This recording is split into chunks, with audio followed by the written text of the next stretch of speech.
This might come as a shock to you, but the UK has never had legal racial segregation in the way the USA did. In the 1950s, that began to change, but it was stamped out.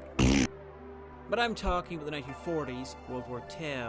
The UK so much didn't have legal racial segregation that the US government had to ask the Penguin to make a film explaining that fact to the GI stationed in the UK. Now let's be frank about it. There are colored soldiers as well as white here, and there are less social restrictions in this country.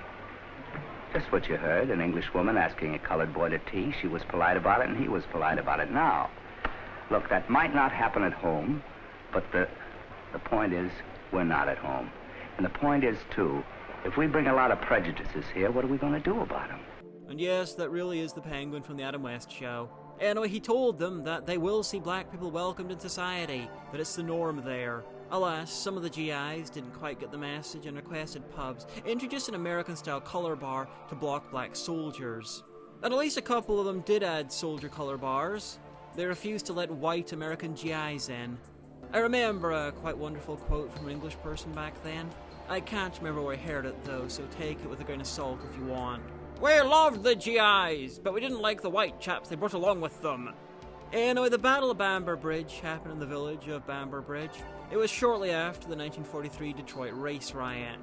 White American military policemen attempted to arrest some black GIs in a local pub for a uniform violation. It turned violent when an MP shot one of the black GIs and brought in reinforcements. Word spread throughout the village that the MPs were killing black soldiers. The GIs armed themselves with rifles from the base and they fought throughout the night. By the time fighting finished, one man was dead and 7 were injured, from bullet wounds and pistol whipping. Overall, 32 GIs were court-martialed and none of the military police, including the one who shot a black soldier in the back. As for the locals and the British soldiers nearby, they were on the GI's side, and probably would have joined in, but they were instructed to stay out of it by the GIs. There are apparently still bullet holes in Bamber Bridge, and I'm kinda shocked that no one's either done an Oscar bait or exploitation film about the incident. Racist military cops versus heroic black GIs? It writes itself.